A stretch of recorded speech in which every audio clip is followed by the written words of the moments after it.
Recording is in progress.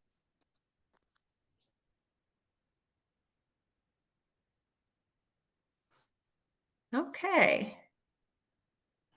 So thanks again for joining us. This is what we have planned for you tonight. This is our agenda. We're going to start with some welcome and introductions. Then we're going to get into our main speaker, who's going to provide some information on school funding, background, fair school funding plan, the House bill, and thoughts on what the Senate might have in store for us. And then we're going to hear from some community members. We're going to spend some time with questions and thoughts, and then end up with some action steps. Throughout the present,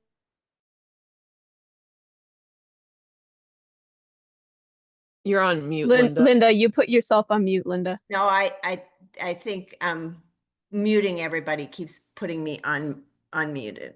But anyway, questions, put them in the chat, and we'll get around to answering them at a specific time. But please do put your questions in the chat throughout, and we'll have somebody monitoring those.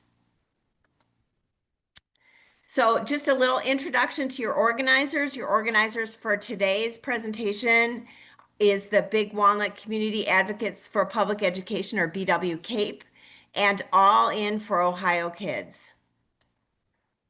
BW CAPE, for those of you who may not know, is a local nonprofit whose mission is to celebrate and champion all students and staff to protect quality public education that strengthens the future of our community. And we are committed to providing information as we see it, to make sure that all the community has the same information.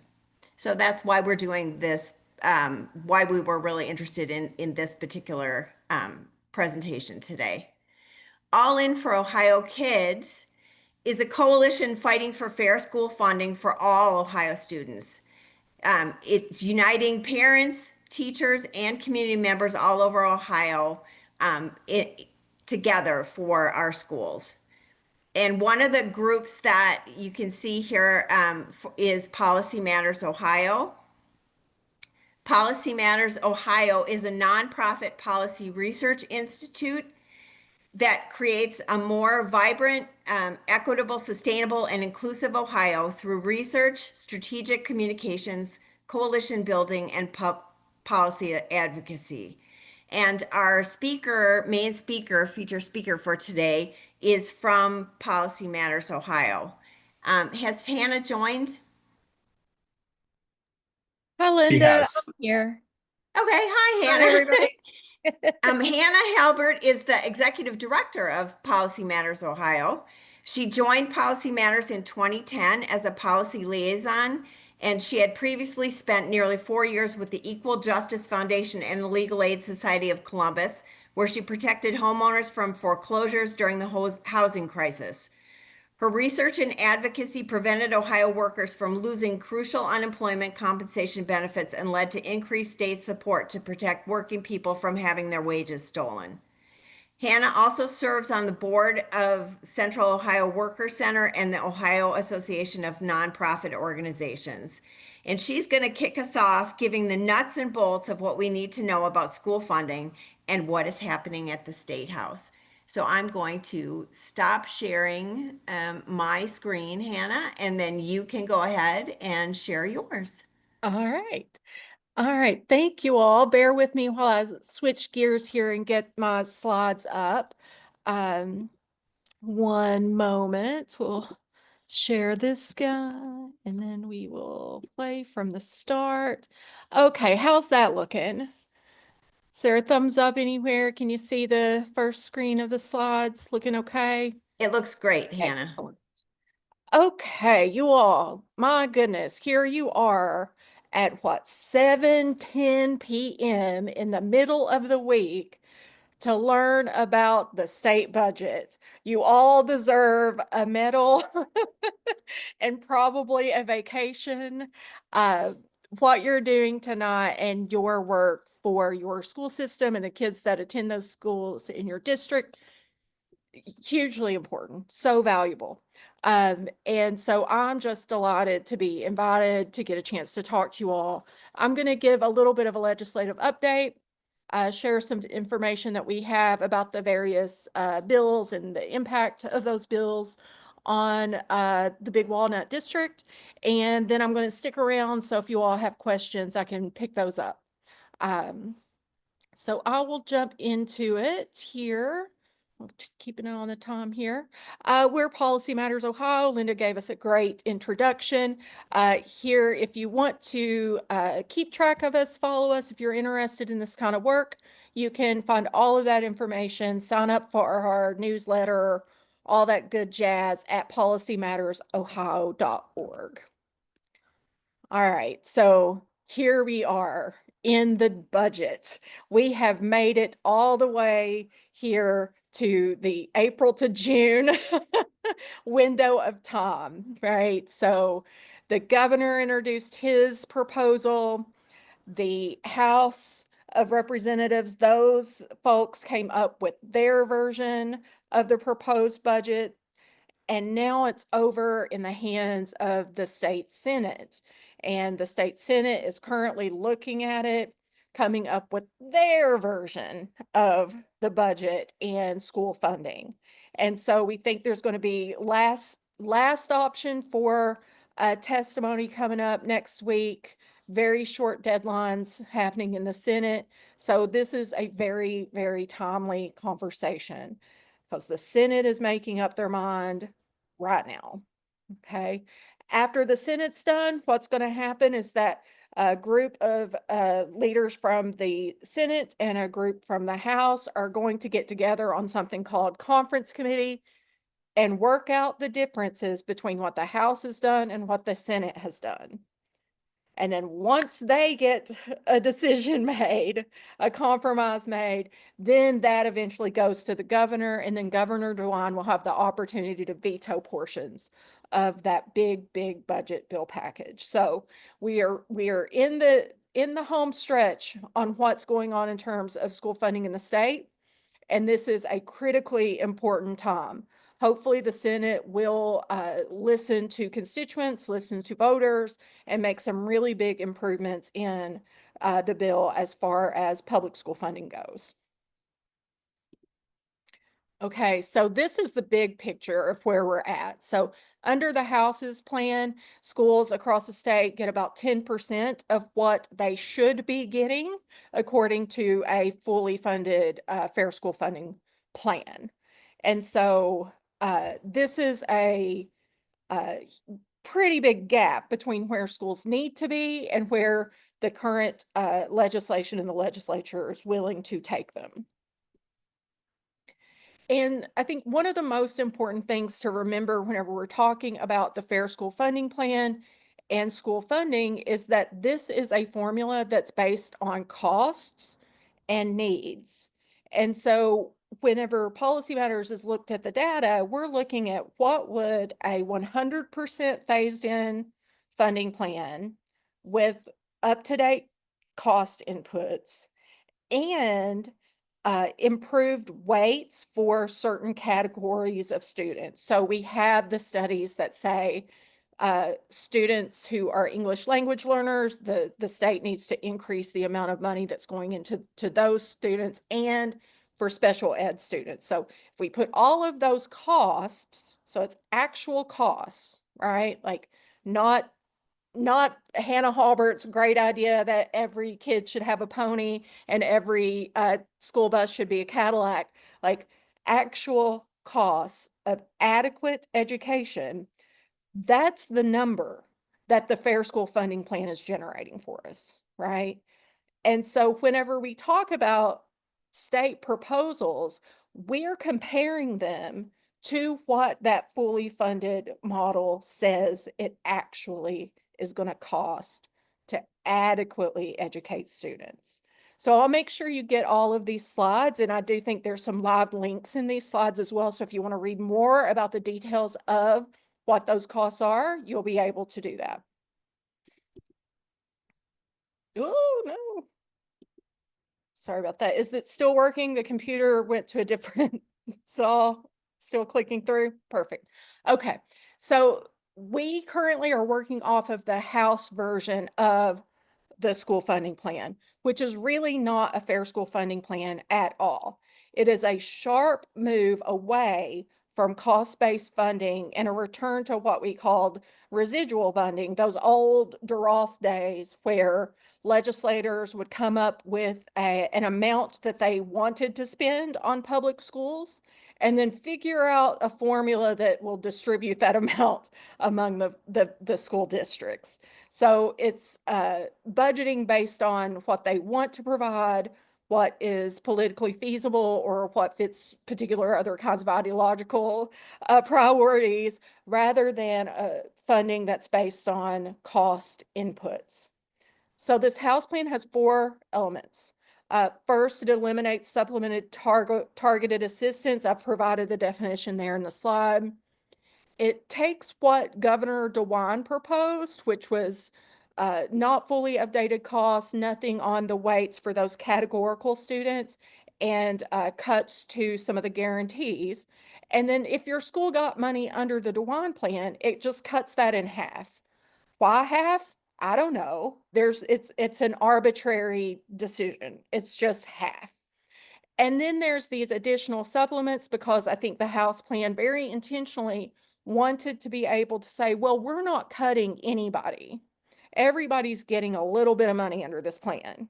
It doesn't, never mind the fact that we are abandoning nearly 30 some years of progress toward constitutional, adequate, and equitable funding. Focus on the fact that everybody's getting a little bit under this budget. So to do that, the House adds in these enrollment supplements. So if you break even under these first 2 categories of these 4 elements, then you get $50 per kid in additional money over the biennium. If you're a fast-growing district, then you get the $50 and then an additional $200 in 2027. And that's it. That's what it's based on.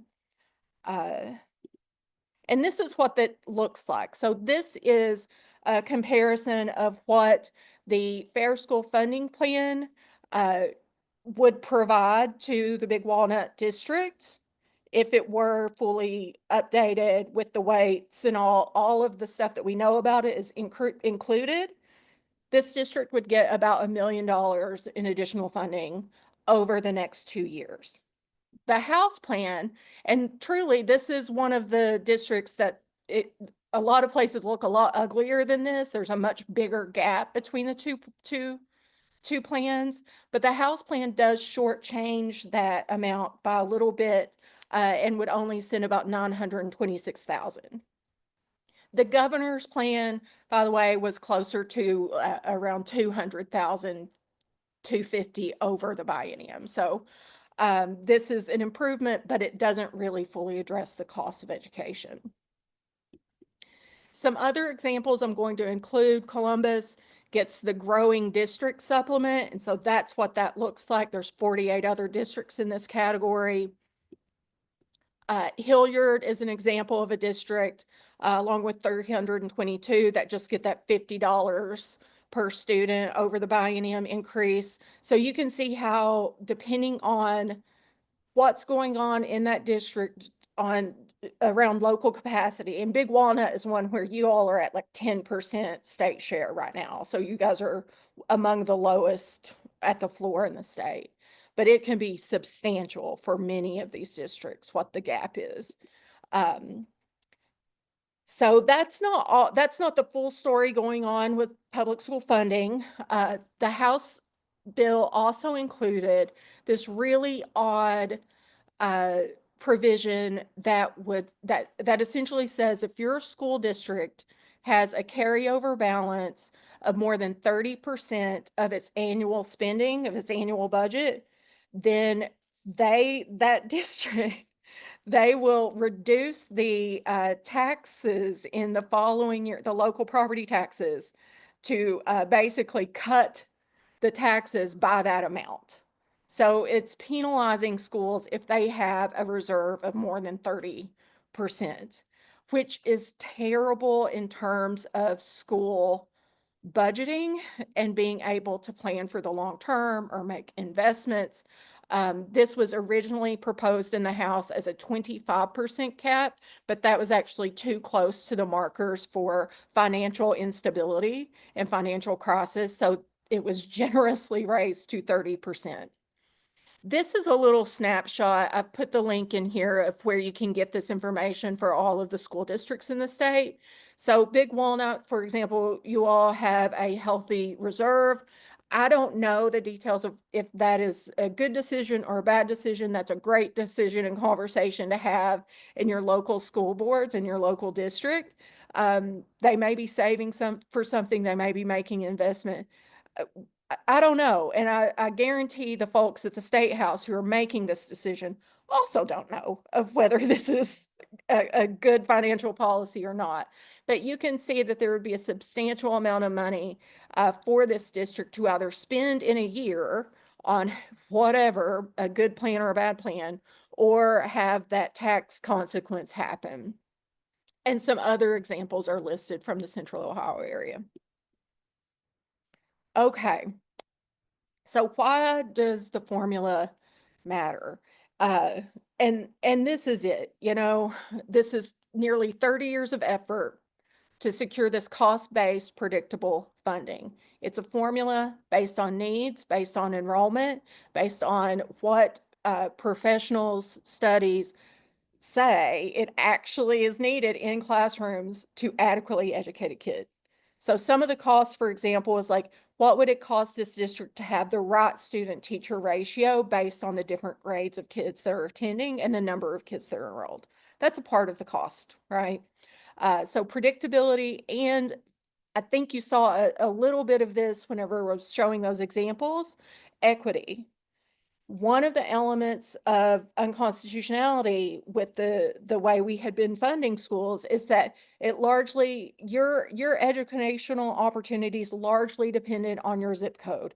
If you were in a wealthy school district, you had a local property base that could support it, you could have a lot of really rich a really rich experience, curriculum, buildings, the whole shebang. If you were not, then you were just kind of left to nickel and dime and figure it out, right? So this is a formula that helps to equalize that so everybody gets adequate regardless of their zip code. And that's what's at stake among all of this. And I put this example of Bexley here because there are a handful of districts. I think there may be, gosh, I can't, if it's, forgive me, I can't remember if it's 45 or 54 districts where they would do better under the House plan than they would the Fair School Funding Plan. And that's largely because of this question around equity. So I want to make that clear that that is an important part of the conversation, an important part of what we're being asked to kind of give up and accept this version of the plan. So here's more on Bexley. The property tax changes would really be quite the punishment for their district. And I will just say that it is, in looking at what has been proposed, it is this plan that is pretty sophisticated at trying to pit local property owners against schools and teachers and parents. And truly, I just want to encourage folks that, Ohio has enough to do this. We've got the money to fully fund the Fair School Funding Plan. We have money to provide targeted tax relief. Okay.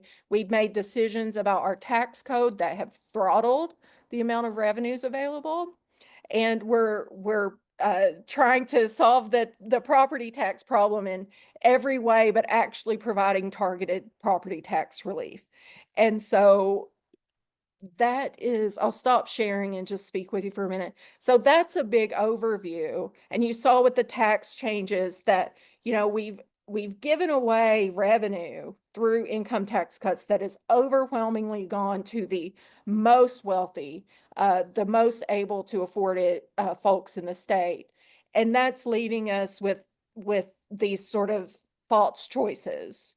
You know, we can't have a fully funded school system because we have to do property tax relief. When in reality, Ohio could be doing both if we had representatives and legislature that would prioritize both, and really address the thing that's driving the scarcity, which is our proper or our income tax system. So you'll get those slides and lots of links, and I hope that was hung together a little bit. And I'll look for questions, and look forward to chatting at the end of the call. Okay, thank you, Hannah.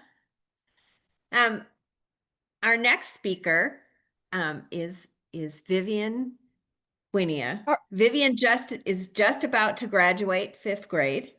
She was in the intermediate school's production of Peter Pan Jr. and loves volleyball and taking care of her pets and chickens. We are really grateful that she is willing to share her thoughts. Vivian?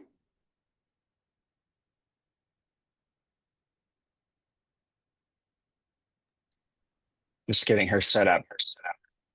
Okay. 1 second.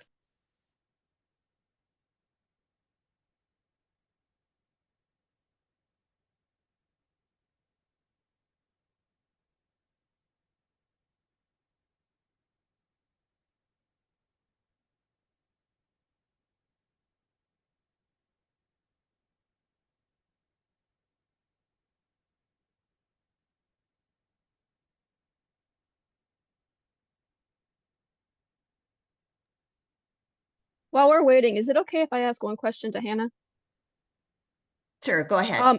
You mentioned the conference committees between the House and the Senate members. Are those meetings held in public? So those are typically held without public input, like with all the testimony and things that are going on now. I will drop a little summary guidance into the chat for folks so you can get the full details of it. But this is something where both chambers sort of name people to participate in the conference committee. They have deliberations, and then we get like a comp document that shows what's in and what's out, and we try to piece it all together as quickly as possible. So for all intents and purposes, this next week or so where it's still in the Senate is the best chance for the public to have input. Yeah, to do testimony, to submit written testimony is coming up next week. But, you know, pressure on folks in that conference, like whenever we know who's going to be making those deals and that decision is really important. And so your representatives, your senators, even the folks, you know, it's in the Senate, but we got to talk to the people in the House too, because that's going to be where the final bite of the apple happens. And if legislators know that there's lots of people in their community who are upset about this, then they can go into that committee and be like, look, I got a stack of emails, or I have a counting of the phone calls, right? Like I've got to really get serious about this and make some good decisions. So there's ways to continue to talk to your representatives throughout the process, but that sort of formal hearing and stuff is wrapping up. Okay, great. Thank you so much. That was very helpful. Okay, Vivian, you're on. Thank you. Hi, my name is Vivian Winia. My last day of 5th grade is tomorrow. I'm really upset that people are trying to steal money from students to build a sports stadium that rich people can already afford to build themselves. That's not what government is for. If we lose our money, how are we going to pay for things that teachers need to teach? Teachers already have to ask us to donate supplies. A lot of kids need new Chromebooks. I had to use a computer with a broken mouse pad all year. Even though 6th grade is at the middle school now, the intermediate school was still really full, and I think we're going to need some new school buildings very soon. But how would we pay for them if they built that stadium instead of building schools for kids? I'm just a 5th grader. but I've protested in the rain, sat through long community meetings, and been to some of our board meetings. That makes me feel like I'm trying harder to stop people from taking funding from Big Walnut and the adults who are supposed to be in charge, like the people on our school board. I wish more kids knew about what's happening because they might get involved and tell people to keep their hands off funding for public education. Thank you. Thank you, Vivian. That was great. Our next speaker then is Todd Smith. Todd is a practicing attorney, a former Big Walnut school board member, and the proud father of a recent Big Walnut High School graduate. Thanks, Todd, for being willing to share your thoughts.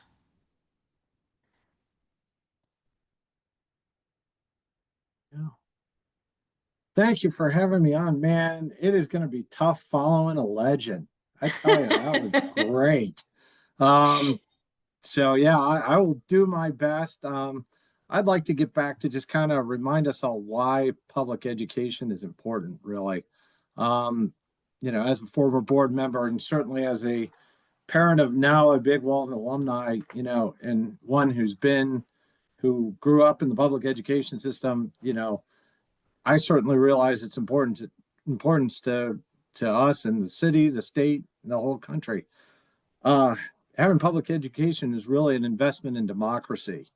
In order to have a vibrant and functioning democracy, you have to have an educated populace. People have to know how the world works. They need to know how to communicate with each other. They have to understand concept of civics and how to interact with each other. People need to learn how to critically think, how to analyze. They need to know how to survive and how to adapt to a changing world. People also need to know how to be able to challenge the status quo, to hold others accountable, even their own government representatives. They need to know when someone is trying to pull the wool over their eyes.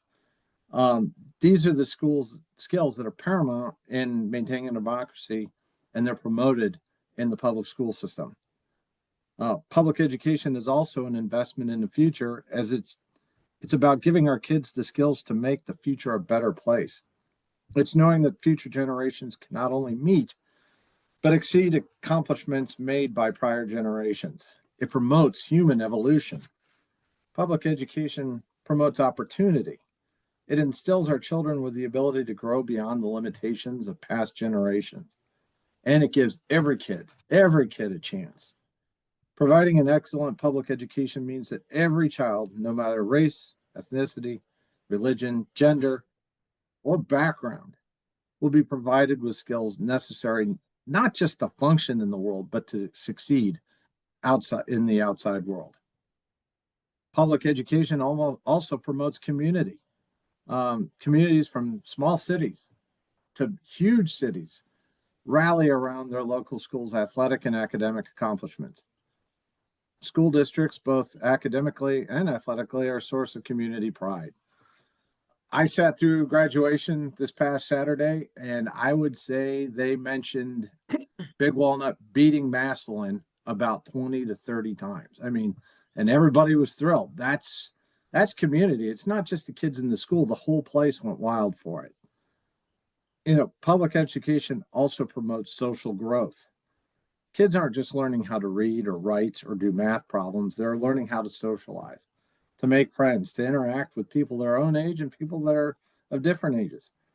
And they're learning how to interact with people who have different backgrounds from themselves.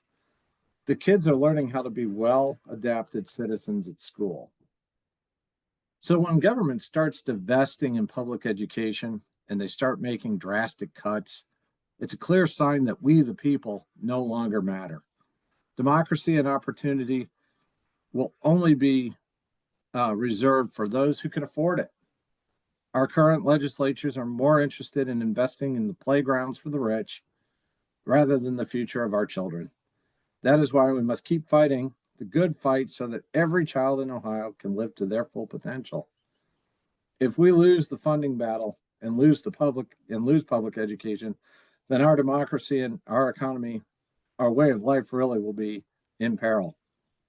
if things can continue to progress as they are, the majority of our children will gain the most limited skills. So we really need to ask ourselves, instead of asking questions that will unlock the secrets of the universe, do we really want our kids to be limited to only asking, do you want fries with that? Thank you much. Wow. Thank you, Todd. You're welcome. That was fantastic. All right. So now we're at questions. Are there any questions in the chat? Brian? I think Molly brought up her question and had that And answered. everybody else understood it completely and doesn't have any questions? That's amazing. Oh, excuse me. Well, I have a question, Hannah. In the budget, there's also money for vouchers, right? Can you talk a little bit about how that impacts the funding for public schools? So what's going on is that there's some new provisions in the budget to expand private school vouchers. One that's particularly concerning is this expansion for non-chartered, non-public religious schools. That would be $35 million in new money going out of the public coffers into private schools. It's also possible that that could be a gateway for folks who are homeschoolers to change some licensing, make some different licensing decisions and possibly be in line for a voucher. So there is a very potentially just like we saw with Ed Choice expansion, this sort of explosion of dollars, that I believe is also potential in that particular funding line. Overall, the impact is that this is public dollars, so public taxpayer dollars going into a system that is private. And while lots of proponents want to talk about parental choice, truly these schools, these private schools, are the schools that have all of the choice because they do not have to provide the same sorts of protections or access for students who have different abilities, different learning styles. They do not have to accept all kids and ensure that all kids that are in our community get a quality education. And so whenever we have dollars that could and should be going to support a public good, a public service, where there are those community controls, where all kids do have access, that's money that's going out the door, right? And so while some of the parts in the funding used to be more closely tied together, where the private school funding was actually going through the public school line items in out through districts. So it sort of inflated, it caused all kinds of budget havoc. It looked like Ohio was doing a great job in terms of funding public education, but it was just a disaggregation problem. That thing has been solved, that there's the line item is clear, but it doesn't solve the overall problem of like, we got this much money. We know we're underfunding public schools by $2.75 billion over the next biennium, if this House budget plans the way we go with it. And the vast majority of kids are educated in the public system. And so Like it's a 90%, question of right? priorities. Like, yeah, this is a question of priorities and also sort of equal access and what kind of how do we want to value and prioritize public spending. And in my view, I think it's public spending should go to public goods and public services, and certainly not to entities that don't have to have open doors and serve all folks. Yeah, that's great, Molly. I will link in the chat to our latest write-up on vouchers in the budget, and our we did a mapping project of all of the public and private schools in every district, in every legislative district. So you can see the contrast, the number of kids that are being served through the public school system versus the number of kids that are being served in the private system. And then ask the legislators to make a choice, make a choice. So I'll add some stuff to the chat. That's great. Brian, were there any other questions? I'm going to come back to Diana's question here in a minute because that goes to our call to action.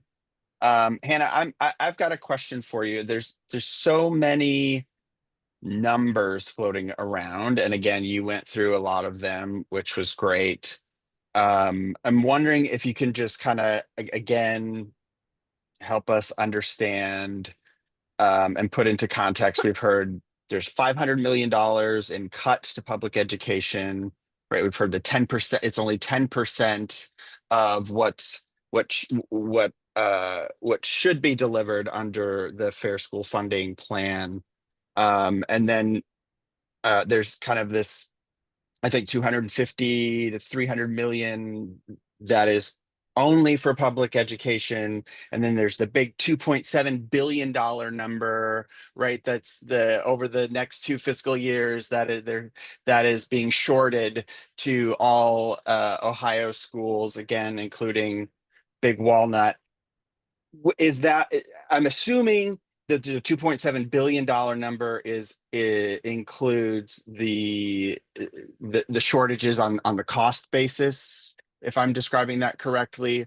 But then can you just help us to kind of categorize and correct anything that I've misstated there on all of the numbers that are kind of floating around? So there's just too many numbers. And part of the issue here is that we have 3 categories of numbers and 2 years of funding in each category, right? So it's like huge amount of numbers.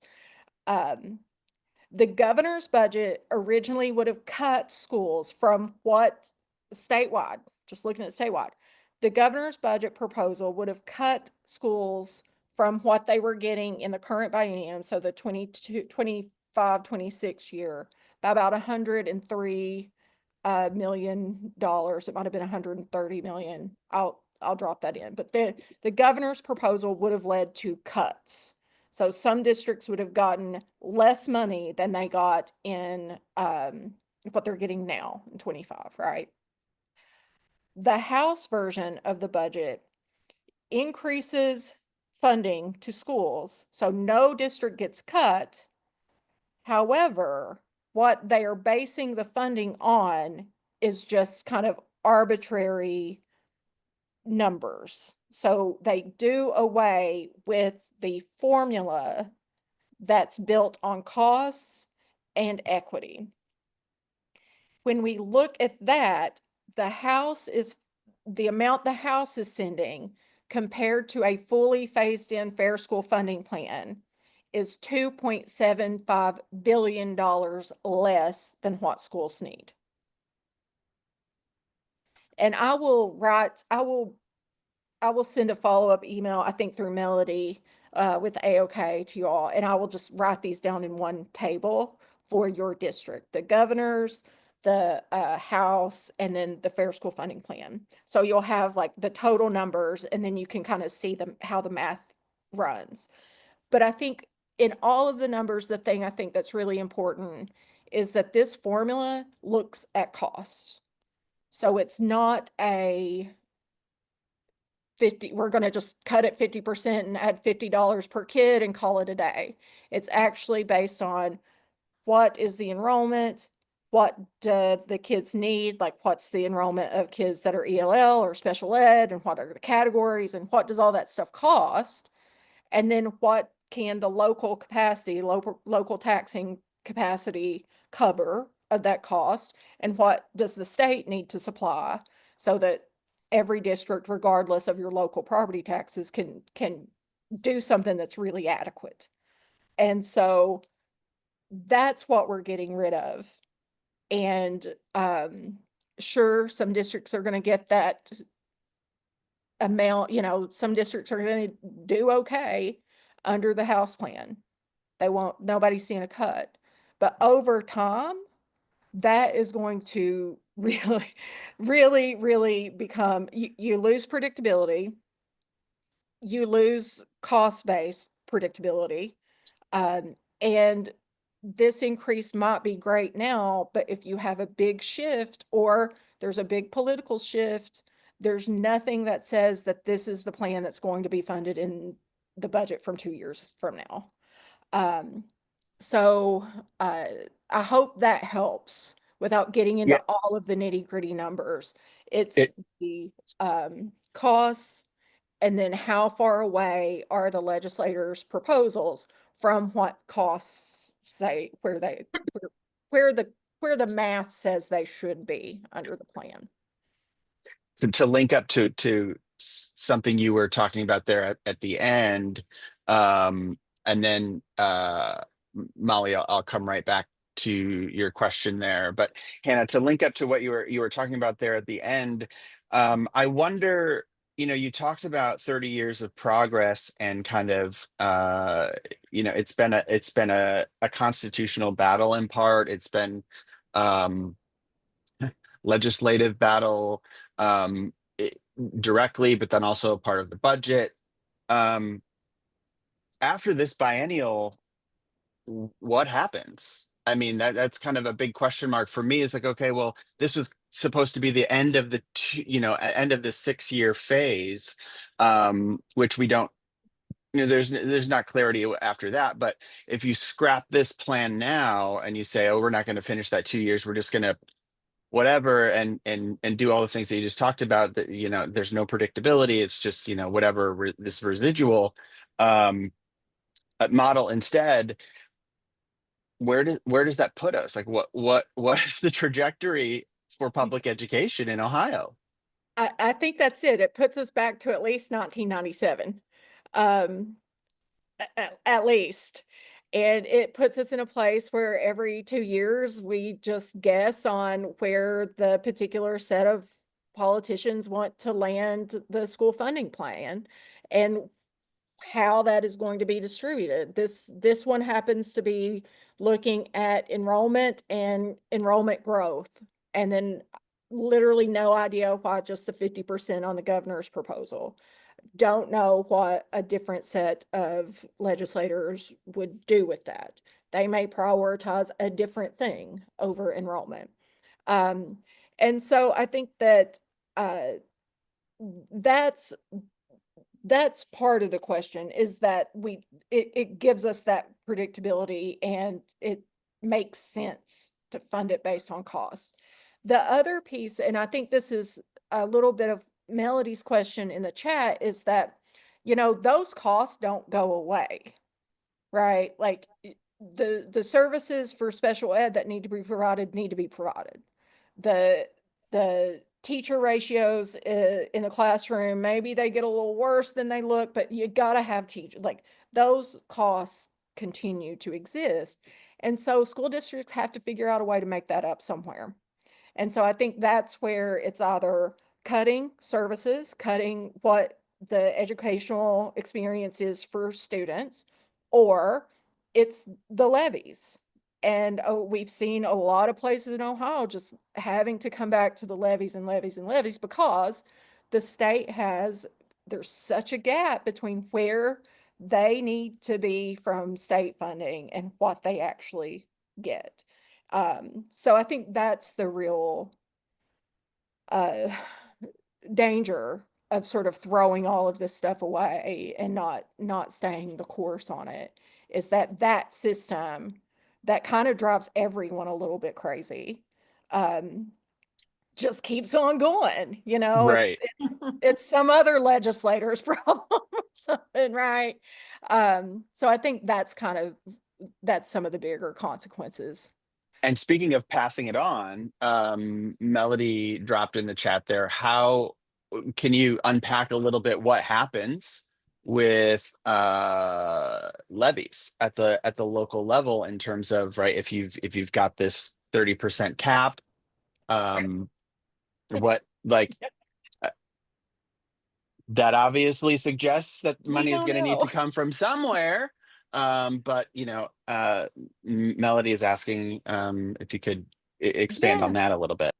This 30% cap, we don't know. This is an odd proposal. We don't know where this came from, and we don't know where the model is on how it actually would work. And how would they maintain programs and services? I don't know. I Well, and think it's that's interesting. the thing. It's either shrinking or you can't do long-term planning, or the taxpayers in that area are just going to get whiplash because maybe they get a cut and then the next year they don't because it goes back up to the original rate since their savings have been depleted. And it's not totally clear that that's how it would work. That's how it's being talked about it would work. I think there's probably a lot of legal challenges going on as well, should that thing pass.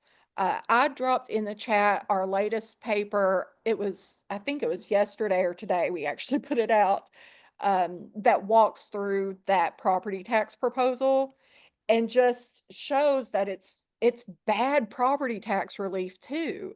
There's no clear relationship between the districts that have over 30% in reserve and their the increases in property taxes. It just doesn't match up. So you would have districts and communities that might need property tax relief just happen to have a school district reserve of 25%, not getting anything from this. And then districts that actually don't need any property tax relief happen to have a school balance of 40%, suddenly getting some sort of relief.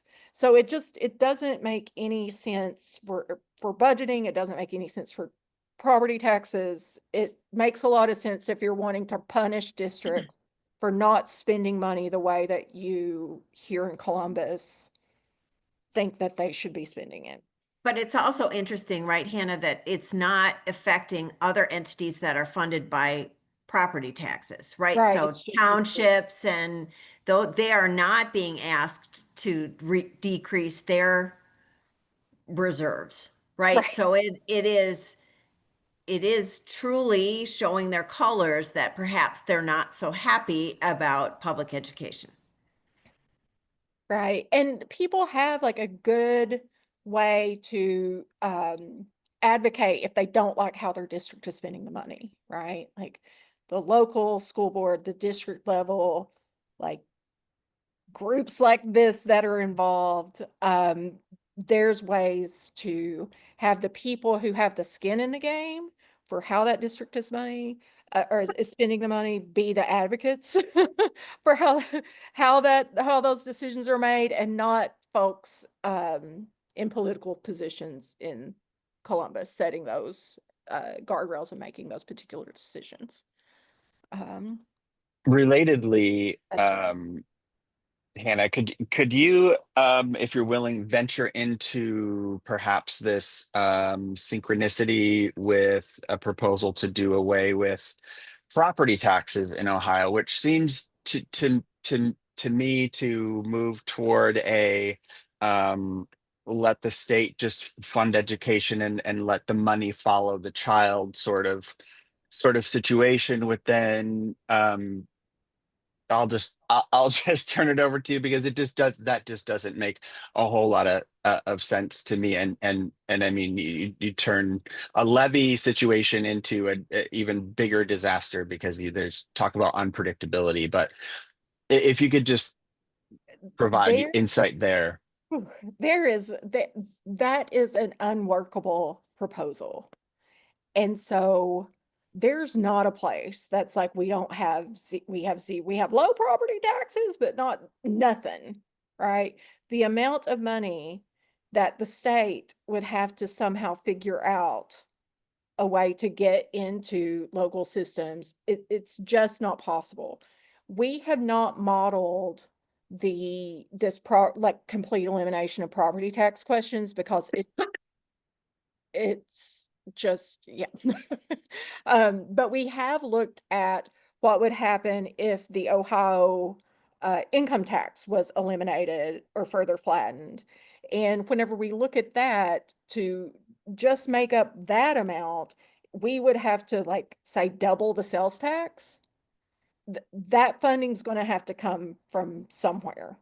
And the I think the solution is like, oh, well, we'll just increase consumption taxes or some other kind of, like, I think there's been some like weird crypto fantasies that magically somehow crypto is going to be involved and solve all the problems and never have taxes again.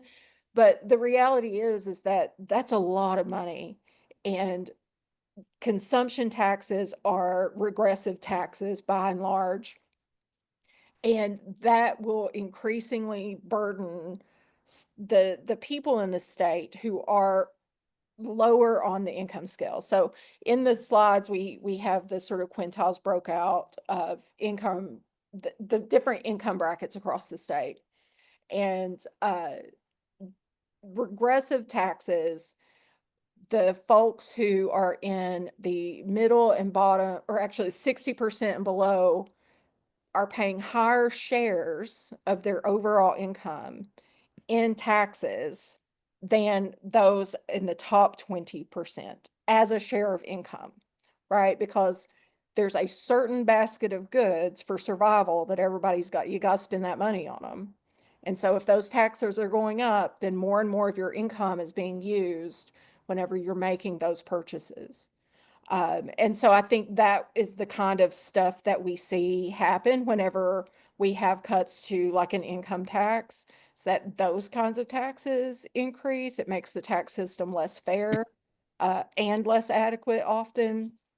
And so there would have to be some sort of solution of increased, likely consumption taxes or excise taxes, and then cuts. I mean, that's the other thing, is that cuts and increases on taxes of people who are less well off to be able to afford increases, basically. I'll add a couple more things to the chat if folks are interested in that, but it is a bizarre us and the sort of the free market, like, Buckeye Institute, they call themselves the free market think tank. We're in line on this one together. This is one that we're like, yeah, that's not going to work. So there's a handful of things that we're like, no, it's not going to work. And that's one of them. That's awesome. Well, thank you. Ryan, is there more or should I move on? I think, and folks correct me if I'm wrong, but I think we've gotten to everything here in the chat. I made one note connected to somebody's question, but I lost it here. Maybe a follow-up, but no, I think we're good. Okay. So you might be angry now. If you didn't know this before, you might be angry. And you might be wondering what you can do. And so this is the part where we try to help you know what you can actually do. And there's a lot. The first and foremost, stay informed and ensure that your friends and family are aware, because as research continues to show, the best way to get a change happening is for you to talk to friends and family, because people are going to, you've already got trust associated with those people. And so if you talk to them and share information that you know, you are more likely to be effective with your friends and family. That doesn't mean you shouldn't do other things too, because the other things are also important.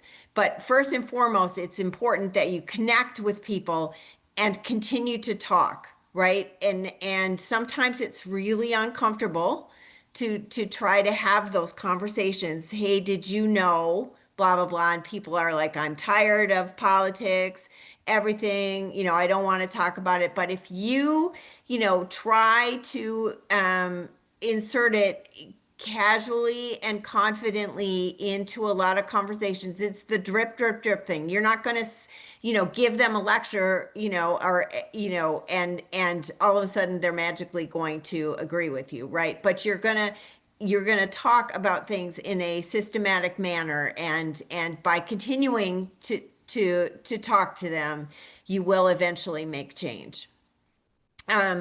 And you can follow BW Cape on Facebook and on our website listed here. And on the Facebook page, comment on this presentation and share your own story, why this is going to impact you, right? And or your family, and let people know, again, in our community, that there are people who are really going to be impacted by some of these changes. Other things you can do is contact your representative. And we have some people representing us, specifically Andy Brenner, who carry a lot of weight in specifically the Senate Education Committee. He is the chair. And so contacting Senator Brenner is really important. Beth Lear has been known to say that she doesn't ever hear from anybody. So, we need to make sure that she hears things. And you can call more than once. You don't only have to, say one thing. And that's it. And then you go back and don't worry about it anymore. Let someone else do it.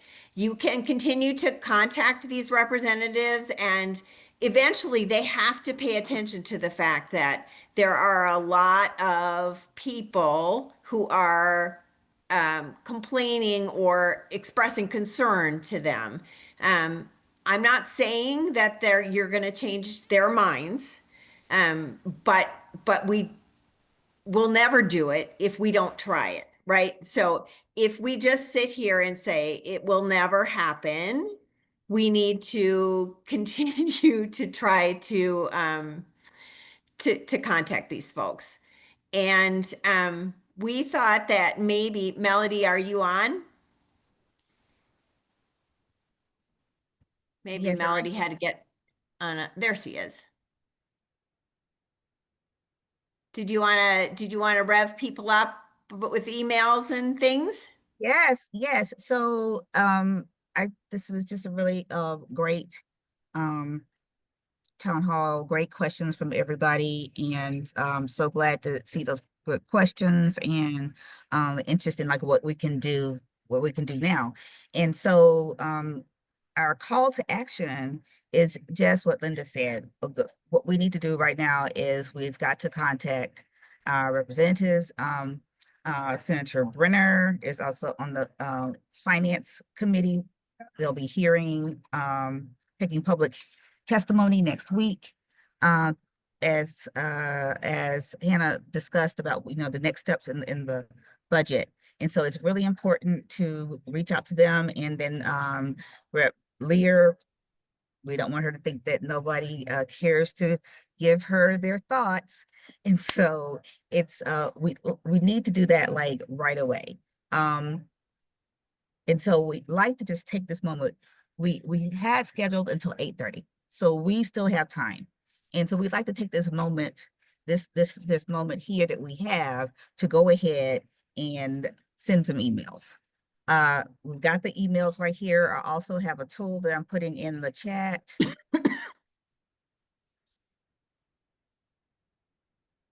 Okay.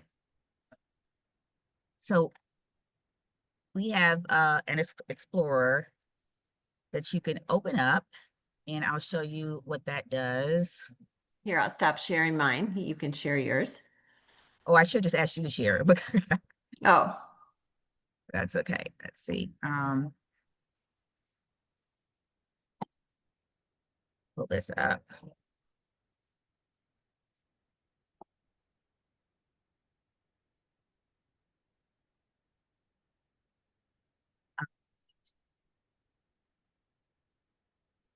Okay, so we can put in this Explorer here, allows you to put in the district. So if you have friends and family who are in other districts too, share this with them so they can pull up.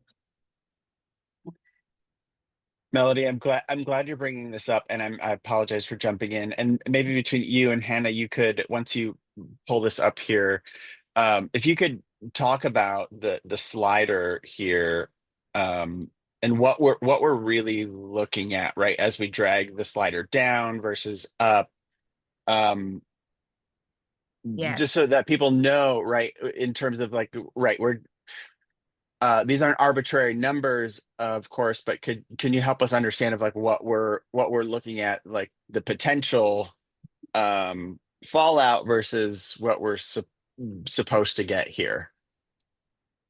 Right, so this tool shows you what it looks like without the Fair School Funding Plan, and that's down here at the bottom. We could drag up, and then it shows you with the current funding.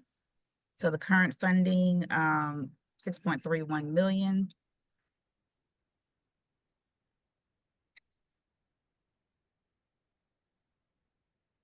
And then taking it all the way up to fair funding there. So when we click on the little info here, it breaks it down. So it tells you like without the Fair School Funding Plan, the amount of funding your district received in 2020.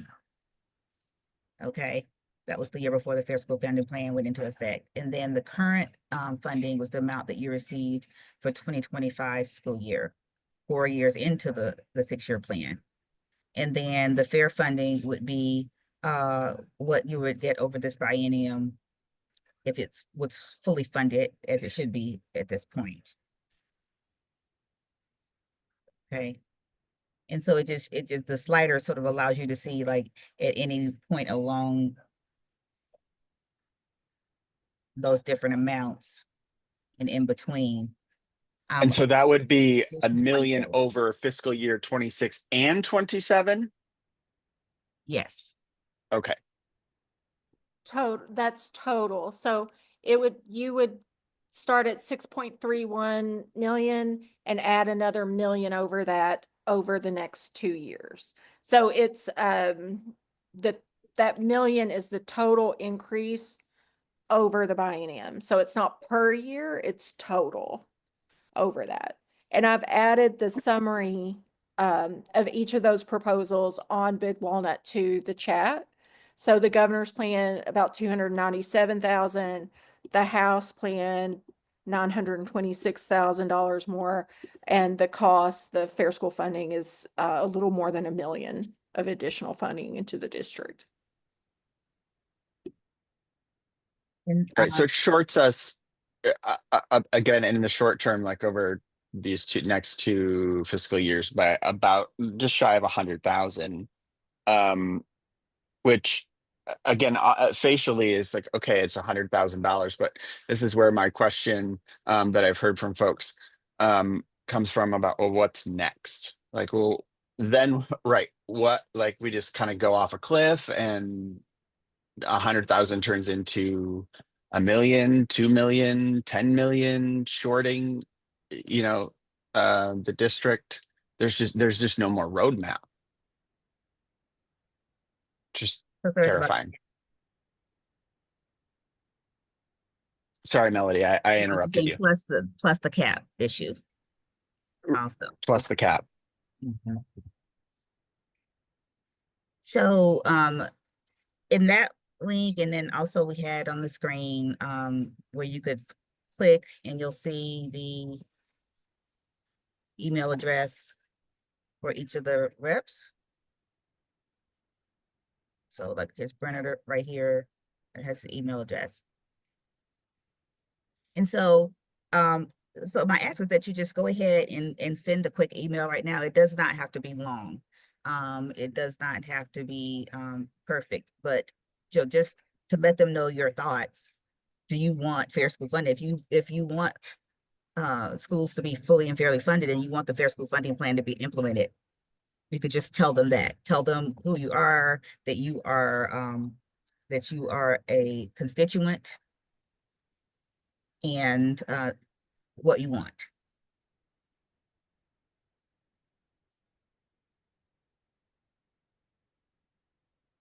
So we also have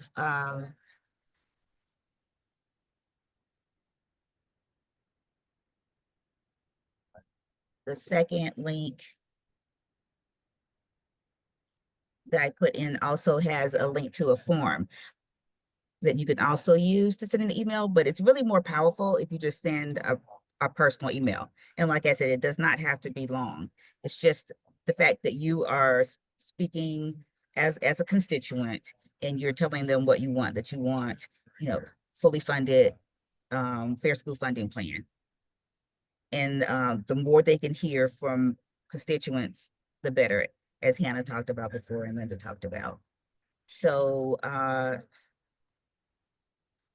does anybody have any questions about how to do that?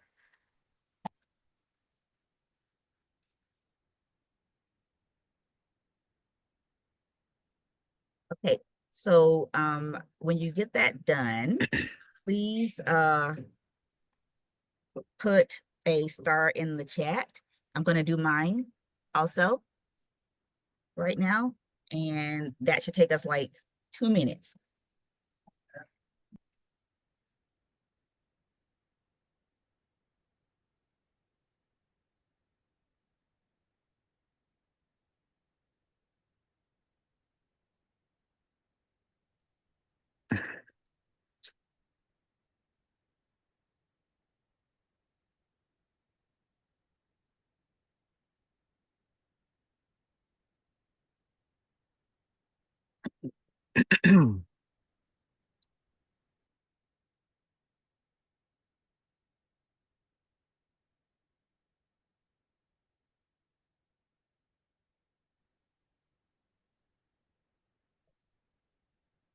Oh, Jessica, we're putting stars in the chat once we send our quick email to Brenner and Lear, letting them know that we want fair school funding fully implemented in this budget cycle.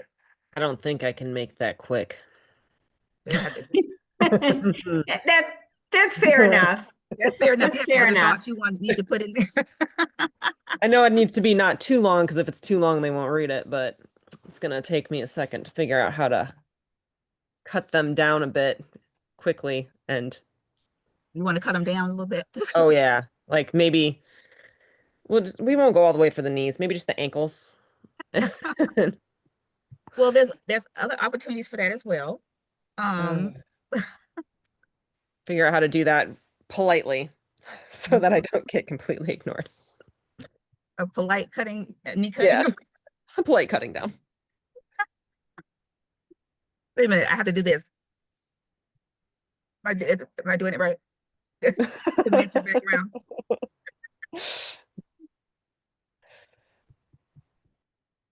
Sorry, night.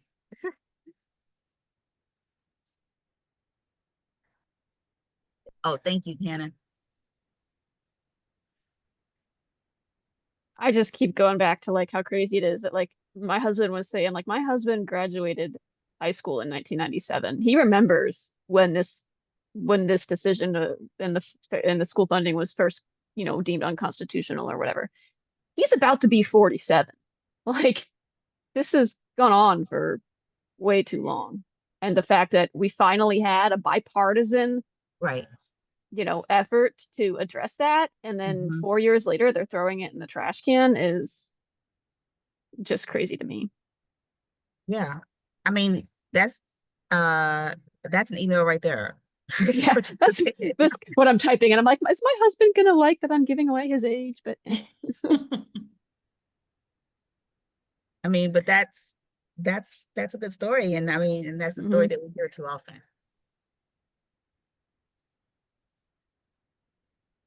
And it's your personal story that's important, Yeah. right?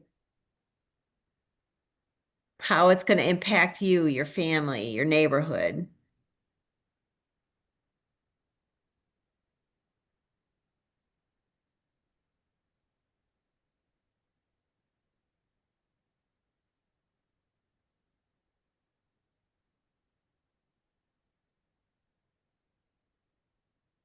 I'm also dropping in the chat our action kit, and in the action kit, you'll see talking points,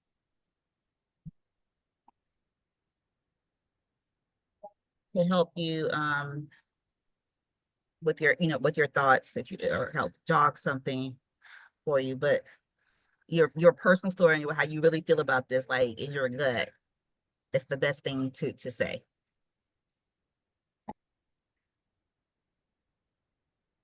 Here's a QR code for the action kit as well. And you'll get all these slides, so you don't have to worry about this right this second. But there's actually, some tools here that you might use about writing to your lawmakers. There are testimony workshops on Sundays at 4, which won't help you too much since this testimony has to be in by 9 a.m. Melody, Friday. Right. So it needs to be these emails, right. These emails, we just want to send those just now. But there is opportunity to give testimony in the hearings next week. But they've set a deadline for 9 a.m. on Friday to get that your testimonies in, either written or in person. Um, and so you have an option to do in person or written, but even in person, you have to submit a written testimony and fill out a form. And that the deadline is for that is Friday at 9. They usually give you 24 hours before the hearing, but for whatever reason, they just put out that the deadline is going to be 9 a.m. on Friday. So in order to like help with that for those who want to do testimony, and if you can, and if you can do that in writing, great. If you could be there in person, even better. It really helps because especially for people who are closer to Columbus to be able to get there in person. Um, that would be amazing. So to help along with that, we're doing a meeting tomorrow, and I just put that in the chat at 6 o'clock, where we'll go over the testimony kit, work on our testimonies, and actually submit them so we can do it together. So if there's any problems with the forms or any questions, we can just handle it right there. And I put that in the chat. So that's tomorrow at 6, and that's online. And we can just get them done, get them uploaded and submitted. If anybody has any tech issues, I can help with that. And that way we can get those in and have them in advance of Friday morning, where we could end up pushing it too late, and we don't want to mess around and not get them in. Right. So yes, and they're in the kit that's on the QR code there, and that I put in the chat. There's also like the instructions on how to do it, but I just wanted to make that workshop available for us to do it together, because it can also be a lot to read, and it could be just easier just to do it at the same time, and we go through the steps together and get it in if there are any problems that come up, because a lot of times that happens like before 9 o'clock the morning that they're due, or whenever they're due. I'm getting all these calls and texts and emails, people freaking out because they can't get it in.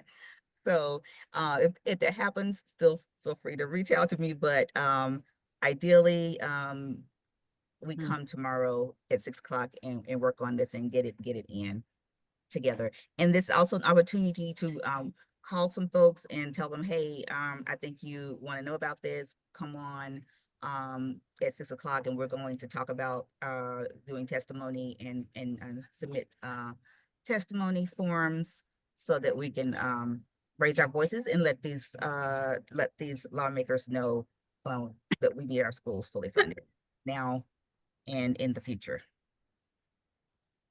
Great. Yes. Anybody have any questions about those tools? Here's some more tools. Again, these will come in the slides tomorrow. And I did forget to mention before, we did reach out to the superintendent and the treasurer for the district and invited them to come, but they declined, saying they had competing priorities. So it isn't that we were doing it without them.